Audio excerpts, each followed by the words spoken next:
Hello বন্ধুরা, আজকে আমি এক্সপ্লেন করতে চলেছি 2022 সালে মুক্তি পাওয়া Australian thriller movie beaten to ডেথকে। এই মুভিটি সম্পর্কে এটুকু বলবো যে এর দৃশ্যগুলো খুবই ব্রুটাল এবং এই মুভিটি আপনাকে অনুভব করাবে যে দায়িত্ববোধ থেকে মানুষ কি না কি করতে পারে। মুভিটির শেষের টুইস্টের জন্য আপনি মোটেও প্রস্তুত থাকবেন না, তাই আশা করি সম্পূর্ণ ভিডিওটি দেখবেন। যেহেতু এটি একটি নতুন চ্যানেল, তাই আপনাদের একটি সাবস্ক্রাইব আমাদের জন্য খুবই গুরুত্বপূর্ণ। তাই চলুন মূল গল্প শুরু করা যাক। মুভিটির শুরুতে আমরা জ্যাককে দেখতে পাই, যাকে ঘিরে এই সম্পূর্ণ গল্পটি।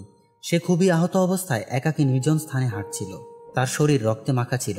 তার এই অবস্থা কিভাবে হয়েছে এটা জানতে হলে আমাদেরকে দুদিন পেছনে যেতে হবে। এই দৃশ্যে আমাদেরকে দেখানো হয় একটি নির্জন বাড়িতে একটি লোক জ্যাককে খুবই নির্মমভাবে মারছিল। এই লোকটির নাম রিকি। সে জ্যাককে মারতে মারতে আধমরা করে ফেলে এবং তার গলা চেপে ধরে। তখন জ্যাক পাশে পড়ে থাকা একটি মদের বোতল ভেঙে রিকির গলায় ঢুকিয়ে দেয় এবং সাথে সাথে রিকি মারা যায়।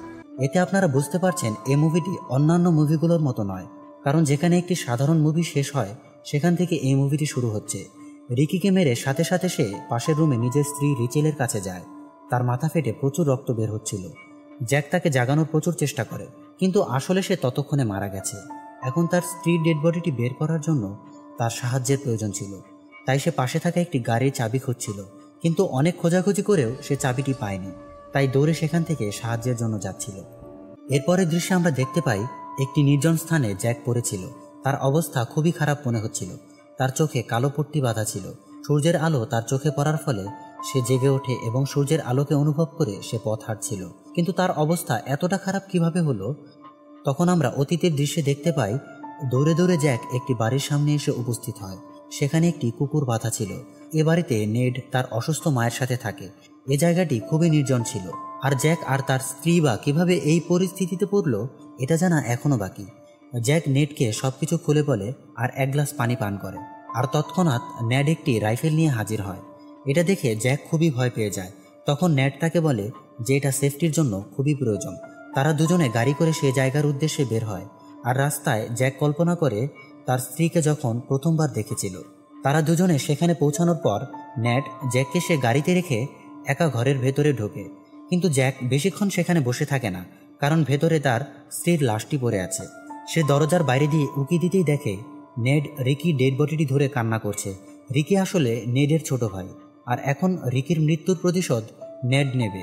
সে খুব ভয় পেয়ে যায় এবং দৌড়ে পালাতে ধরে। আর এদিকে নেডও গাড়িতে করে জ্যাককে ধাওয়া করে। জ্যাক নেডকে ফাঁকি দিয়ে ঘাসের মধ্যে লুকিয়ে পড়ে, কিন্তু নেডের কাছেও এর সলিউশন ছিল। সে ঘাসের মধ্যে দিয়ে এলোমেলোভাবে গাড়ি চালাতে ধরে। তাই না চাইতেও জ্যাক সেখান থেকে উঠে দৌড়াতে শুরু করে এবং দৌড়াতে দৌড়াতে সে কাদায় আটকে যায়। আর এর ফলে খুব সহজেই নেড জ্যাককে ধরে ফেলে এবং তাকে নিয়ে আবার সেই বাড়িতে ফিরে আসে। সে জ্যাককে একটি চেয়ারের সাথে বেঁধে ফেলে আর রিচেলের লাশকে তার সামনে রেখে দেয়, যাতে সে শেষবারের মতো তার স্ত্রীকে দেখতে পায়। কারণ সামনে নেড তার সাথে যা করতে চলেছে তার ফলে সে কোনোদিন আর কিছু দেখতেই পারবে না। নেড একটি চাকু বের করে এবং সেটাকে জ্যাকের চোখের ভেতর ঢুকিয়ে দেয় এবং তার একটি চোখ বের করে ফেলে। এতে জ্যাকের সারা শরীর কাঁপছিল, এমনকি সে যন্ত্রণায় বমিও করে ফেলে। এরপর সে তার দ্বিতীয় চোখটিও বের করে ফেলে। এখন জ্যাকের সামনে শুধুই অন্ধকার। আসলে অস্ট্রেলিয়ান অধিকাংশ মুভি এমন ব্রুটাল হয়। নেড জ্যাকের দুই হাতে তার কাঁটা দিয়ে দেয়ালের সাথে আটকে রাখে। এরপরের দৃশ্যে আমরা দেখতে পাই জ্যাক একটি নির্জন জায়গায় একটি লাঠিতে ভর করে হাঁটছিল। এতে আমরা বুঝতে পারি জ্যাকের চোখে কালো পট্টি বাঁধা কেন। সে শুধু সূর্যের আলোকে অনুভব করে লাঠিতে ভর দিয়ে হাঁটছিল। সে আদৌ জানে না তার সামনে কি আছে, কিন্তু সে চাইলেও থামতে পারবে না, কারণ সে যদি এখানে থেমে যায় তাহলে তার বাবা মা ভাববে তাদের ছেলে বেঁচে আছে এবং কখনো না কখনো সে ফিরে আসবে। আর তার স্ত্রীর ডেড বডিটিকেও তো তাকে বাড়ি নিয়ে যেতে হবে। শুধুমাত্র এ দায়িত্ববোধ থেকে সে তার শরীরের বিরুদ্ধে গিয়ে হলেও লক্ষ্যে পৌঁছাতে চায়। এখানে মৃত্যুই তার কাছে সবচেয়ে সহজ উপায়, কিন্তু সে তার জীবনের সাথে জড়িয়ে থাকা অন্য মানুষদের প্রতি অবিচার করতে পারে না, তাই সে তার সর্বোচ্চ চেষ্টাটা করতে চায়। এভাবেই চলতে চলতে শেষমেশ একটি সাথী পায়, আর সেটা হলো নেডের কুকুরটি। কুকুরটিকে অনুভব করে জ্যাক এখন চলতে শুরু করে। চলতে চলতে সে একটি কাঁটাতারের সাথে ধাক্কা খায়, অর্থাৎ সামনে কেউ থাকে। আর এতক্ষণে সেই কুকুরটিও তাকে ছেড়ে চলে গিয়েছে।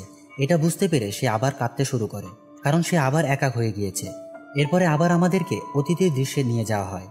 যখন জ্যাককে দেয়ালে আটকে রেখে নেড বাইরে গর্ত করছিল, তখন হঠাৎ করেই জ্যাকের হাতটি ফেটে সে একাই ফ্রি হয়ে যায়। এরপর সে খুব কষ্ট করে একটি রাইফেলের কাছে যায়। এক মুহূর্তের জন্য সে আত্মহত্যা করার চেষ্টা করে, কিন্তু পরক্ষণে তার পরিবারের কথা মনে পড়ে, যার ফলে সে আত্মহত্যা করতে পারে না। তাকে কোনো মতে এখান থেকে ফিরতেই হবে, তাই সে রাইফেলটি নিয়ে বাইরে দৌড়াতে শুরু করে। আর এদিকে নেডও তাকে লক্ষ্য করছিল। সে জ্যাকের পিছু নেয়, আর এদিকে জ্যাক প্যানিক করে এদিক ওদিক গুলি ছুড়তে শুরু করে। যখন সবগুলো গুলি শেষ হয়ে যায় তখন নেট তাকে ধরে টেনে হিঁচড়ে সেই গর্তের পাশে নিয়ে আসে। নেট জ্যাক ও রিচেলের জন্যই এই গর্তটি করছিল, কিন্তু এখন সে এই গর্তটি করবে না, কারণ এখন সে গর্তটি জ্যাককে দিয়ে খোঁড়াবে। কিন্তু ভয় দেখিয়ে তো এই কাজ আর তাকে দিয়ে করানো যাবে না, কারণ সে তো জানে এমনিতেই সে তাকে মেরে ফেলবে। তাই সে তাকে একটি মিথ্যে আশ্বাস দেয়। সে তাকে বলে, তুমি যদি এই গর্তটি খোঁড়ো তাহলে আমি তোমার বাবা মাকে জানিয়ে দেব যে তুমি মারা গেছো। আর এটাই তো জ্যাক চায়। সে চায় তার বাবা মা যেন তার মিথ্যে আশায় না থাকে। কিন্তু আমরা এটা সহজেই বুঝতে পারছি যে নেট কোনোভাবে জ্যাকের বাবা মাকে এটা জানাবে না যে জ্যাক মারা গেছে, কারণ তদন্ত হলে সে নিজেই ফেঁসে যাবে। সে শুধুমাত্র জ্যাককে একটি মিথ্যে আশ্বাস দেয়।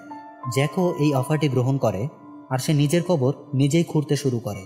সে নেটকে বলে যে আমি তোমার ভাইকে মেরে ভুল করেছি, কিন্তু আমারও তো স্ত্রী মারা গেছে, আর আমার এখন কি অবস্থা সেটাও তোমার সামনে। তুমি আমাদেরকে কোনো রাস্তার ধারে ছেড়ে দাও, আমি এখন আর তোমার কী বা ক্ষতি করতে পারবো। কিন্তু নেট কোনোভাবেই তার সিদ্ধান্ত থেকে সরে আসে না। সে কথার মাঝখানে রিচেলের লাশটি জ্যাকের ওপর ফেলে দেয় আর গর্তটি ভরতে শুরু করে। জ্যাকেরও আর এখন কিছুই করার নেই। সে এখন তার ভুলগুলো মনে করতে শুরু করে। তখন অতীতের দৃশ্যে আমরা দেখতে পাই জ্যাক এবং রিচেলের অবস্থা খুবই খারাপ যাচ্ছিল। তারা তাদের এই অবস্থা ঠিক করার জন্য নতুন একটি কাজের সিদ্ধান্ত নেয়, আর এই কাজটি হলো ড্রাগের ব্যবসা। আর এই জন্যই তারা রিকির সাথে দেখা করে। রিকি তাদের দুজনের কাছ থেকে তাদের ফোনগুলো নিয়ে নেয় এবং তাদের মাথায় কালো কাপড় পরিয়ে তাদেরকে একটি গাড়িতে করে এই আস্তানায় নিয়ে আসে। আর এখান থেকেই সকল সমস্যার শুরু হয়। তারা যেহেতু নতুন ছিল তাই তাদের ড্রাগের দাম সম্পর্কে কোনো ধারণাই ছিল না। তারা মাত্র 10,000 টাকা নিয়ে এখানে এসেছিল, কিন্তু এক প্যাকেট ড্রাগের মূল্যই 2.5 লাখ টাকা। একটি প্যাকেট তারা নিয়েও নেয়, কিন্তু যখন টাকা দেওয়ার সময় আসে তখন সেই 10,000 টাকা দেখে রিকির মাথা খারাপ হয়ে যায়। এটা যেহেতু কোনো সাধারণ কেনাকাটা নয়, তাই এখানে দামাদামিরও কোনো সুযোগ নেই। পরিস্থিতি খারাপ বুঝতে পেরে জ্যাক বলে, আমাদের কাছে এত টাকা নেই, আমাদেরকে যেতে দাও। কিন্তু এখানে রিকির মনে হয় একই তো তারা আমার আড্ডায় এসেছে, তার উপর আমার থেকে কিছু না নিয়েই চলে যাচ্ছে। তারা কোনো গোয়েন্দার লোক নয় তো। আর জ্যাক সবচেয়ে বড় ভুল করে রিচেলকে সাথে নিয়ে এসে।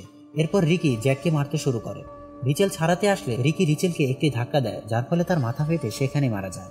রিকি জ্যাককে পাশের রুমে নিয়ে মারতে শুরু করে। আর এভাবে আমরা মুভির শুরুতে চলে আসি। এরপর কি হয় সেটা তো আমরা সবাই দেখেছি। নেট জ্যাককে জীবন্ত কবর দিয়ে বাড়িতে চলে যায়, কিন্তু জ্যাক এখনও হার মানেনি। সে কোনোভাবে মাটি সরিয়ে বাইরে চলে আসে আর খুব দ্রুত চলতে শুরু করে। চলতে চলতে সে আবার নেডের বাড়িতে এসে উপস্থিত হয়। এটা সে বুঝতে পারে কুকুরের আওয়াজ শুনে, আর বাইরে থেকে শাওয়ারের শব্দ শোনা যাচ্ছিল। এতে জ্যাক বুঝতে পারে যে ভেতরে নেড আছে। সে ধীরে ধীরে ঘরের ভেতরে প্রবেশ করে এবং কিছুটা খোঁজাখুঁজির পর সে একটি ছুরি পায়। সেটা নিয়ে সে শাওয়ারের শব্দ উপলব্ধি করে ওয়াশরুমে পৌঁছে যায় এবং এলোপাথারি ছুরি চালিয়ে নেটকে সেখানে মেরে ফেলে। তারপর সে বেসিনে হাত ধোয়, কিন্তু সে চোখের ক্ষতস্থানটি পরিষ্কার করার সাহস কোনোভাবেই পাচ্ছিল না। তাই সে একটি কালো কাপড় নিয়ে তার চোখটি বেঁধে ফেলে। এরপর রিকির মায়ের কাছে সরি বলে এবং বাইরে এসে কুকুরটিকে ফ্রি করে দেয়। এরপর আমরা আবার বর্তমান দৃশ্যে চলে আসি।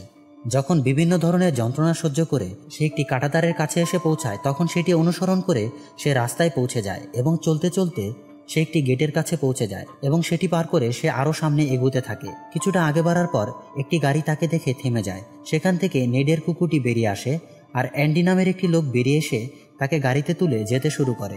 এতে জ্যাক কিছুটা সাহস পায়। এতক্ষণ হার না মানার ফলে তাকে নিয়ে একটি হাসপাতালে যাওয়া হয় এবং সেখানে চিকিৎসার পর জ্যাক সম্পূর্ণ সুস্থ হয়ে যায়। কিন্তু সে আসলে এসবের স্বপ্ন দেখছিল। অ্যান্ডি তাকে নিয়ে সেই রিকির বাড়িতেই উপস্থিত হয়, কারণ অ্যান্ডি হলো নেড এবং রিকির বড় ভাই। জ্যাকের মনে হচ্ছিল সে তার নিজের বাড়িতে পৌঁছে গেছে। আর এদিকে অ্যান্ডি জ্যাকের পেট কেটে তার নাড়ি ভুঁড়ি ছিঁড়ে ফেলে আর তাকে মারতে মারতে মেরে ফেলে। এবং এখানে এই মুভিটির দি এন্ড। যদিও মুভিটির এন্ডিং পজিটিভ ছিল না, কিন্তু এই মুভিতে আমরা জ্যাকের দায়িত্ববোধ লক্ষ্য করি তার স্ত্রীর প্রতি। সে তার লাশটির সঠিক সৎকারের জন্য কতটা কঠিন পরিস্থিতি মোকাবেলা করে প্রাণপণ চেষ্টা করে। আর আমার মনে হয় জ্যাক যদি সেই কুকুরটিকে ফ্রি না করতো তাহলে সেই কুকুরটিও অ্যান্ডির কাছে পৌঁছাতে পারত না, আর অ্যান্ডিও এত দ্রুত বাড়ির দিকে আসতো না। অর্থাৎ কুকুরটিকে ফ্রি করাই জ্যাকের সবচেয়ে বড় ভুল হয়েছে বলে আমি মনে করি। আপনাদের কি মনে হয় কমেন্টে জানান। বন্ধুরা, যদি আমার এই এক্সপ্লেনেশনটি আপনাদের ভালো লাগে তাহলে লাইক, শেয়ার এবং চ্যানেলটি সাবস্ক্রাইব করে পাশে থাকবেন। ধন্যবাদ।